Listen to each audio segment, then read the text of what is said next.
In 1968, a multi-billion-dollar empire was quietly murdered. The weapon wasn't a corporate lawsuit or a financial crash. It was a small piece of orange plastic. Two companies, same product, same customers, same exact toy. One of them looked at a child and saw a customer. The other looked at a child and saw a psychological trigger waiting to be pulled. Matchbox was the most beloved toy car brand on the planet. They had the market. They had the loyalty. They had decades of trust baked into the DNA of every kid in every suburb in the Western world. And then Hot Wheels showed up. And within 2 years, Matchbox lost half their market share. Not because Hot Wheels made a better car, because they understood something Matchbox never did. Here's the question nobody in the toy industry was asking in 1968. What does a child actually want? Not what their parents think they want. Not what looks good on a shelf.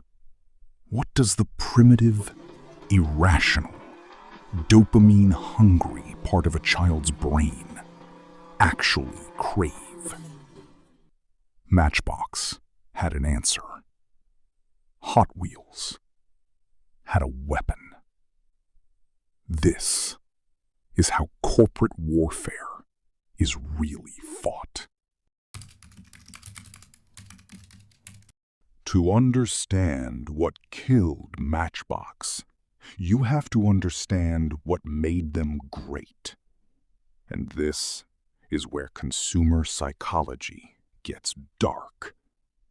Jack Odell, a British engineer with a gift for miniaturization. 1952. His daughter's school had a rule. You could only bring a toy if it fit inside a matchbox. So, he built one. A tiny, perfect, die-cast brass steamroller. Small enough to fit in the palm of your hand. That's the origin story everyone knows. But here's what nobody talks about. What Odell accidentally discovered wasn't a toy. It was a psychological archetype. The matchbox-sized car triggered something called completion comfort. The same deep brain satisfaction a child feels when something fits perfectly somewhere it's supposed to fit.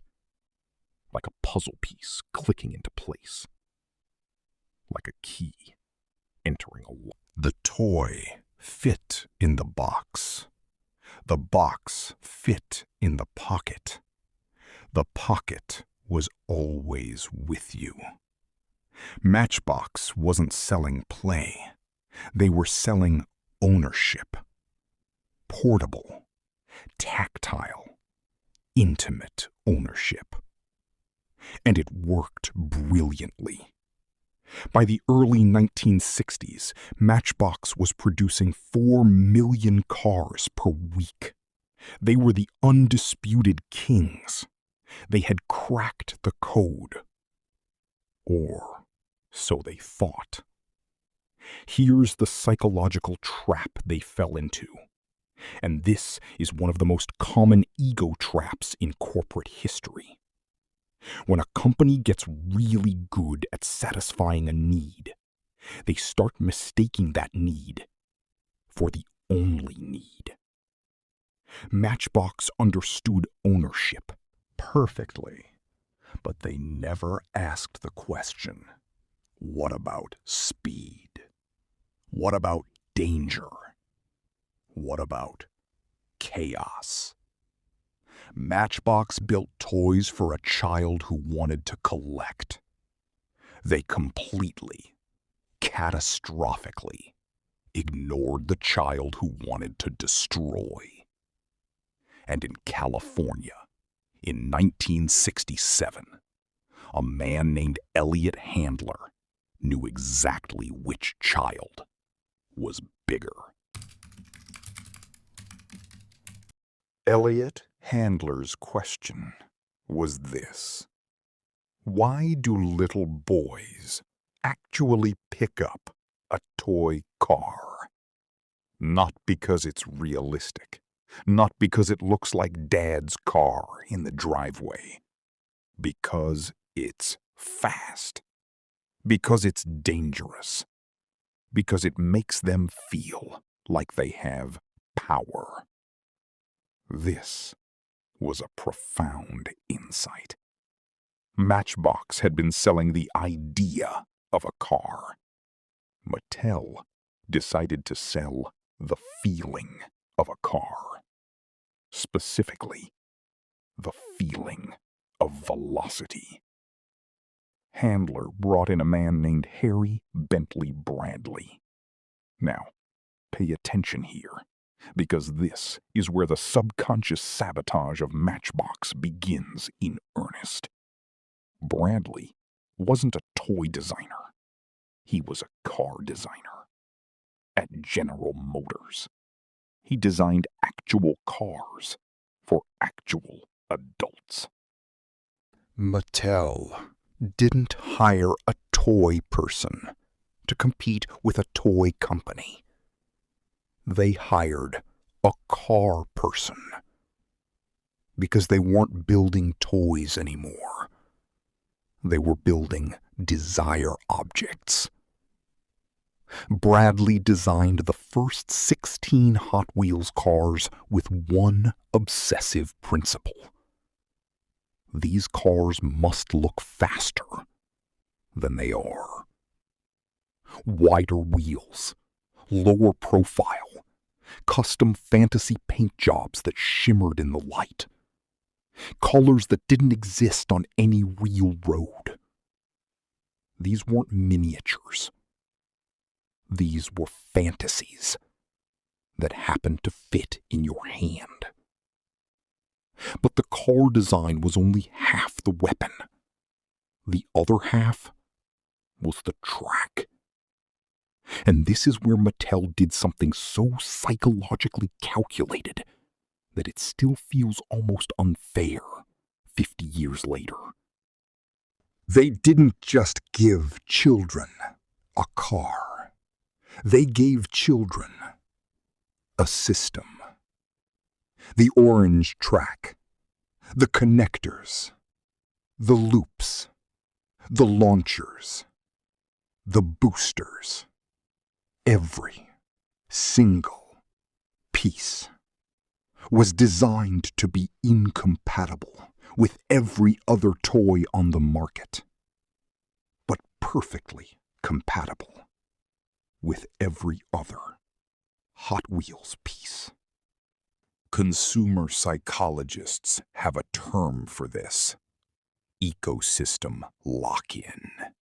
It's the same psychological architecture that Apple uses with the iPhone, that Gillette uses with their razors. Once a child had one piece of track, they needed another, and another, and another. Hot Wheels sold the beginning of an addiction loop. Meanwhile, back in England, the Lesney Products boardroom in London was comfortable, dangerously comfortable. They had received reports about this new American toy, this Hot Wheels thing. Their reaction? Amusement. They looked at the fantasy proportions, the colors, the loop track, and they said, and this is the most perfectly tragic thing I could tell you, they said, it's not realistic. They were worried about realistic, while Mattel was engineering a dopamine loop powerful enough to override a child's relationship with every other toy they owned. Matchbox was defending the accuracy of their scale models. This is what strategic collapse looks like in real time. They had stopped feeling what their customers felt. By 1968, the first year Hot Wheels hit shelves, they sold 16 million cars.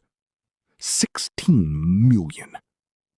And Mattel wasn't done. They did something that should have been a crime. They approached every major toy retailer in America. They offered premium shelf placement, eye level, front of aisle. In exchange for what? In exchange for displacing Matchbox. Matchbox didn't lose to a better product. They lost to a better understanding of human beings. By 1971, Hot Wheels had officially overtaken Matchbox as the world's best-selling die-cast toy car. 3 years. 3 years to dismantle a 15-year empire. But the real autopsy of Matchbox isn't about market share numbers. It's about something much more uncomfortable. Because Matchbox didn't fail because they made a bad product. Their cars were exquisite, precise, crafted with love. They failed because they were psychologically literate about the wrong thing. They understood the parent who bought the toy. They never understood the child who played with it. This is the cruelest form of sabotage. Not the kind your enemy does to you. The kind you do to yourself by refusing to evolve. They launched their own track system. Too late. They redesigned their wheels. Too late. They made their cars faster. Too late. Because in consumer psychology, there is a window. A brief, irreversible window.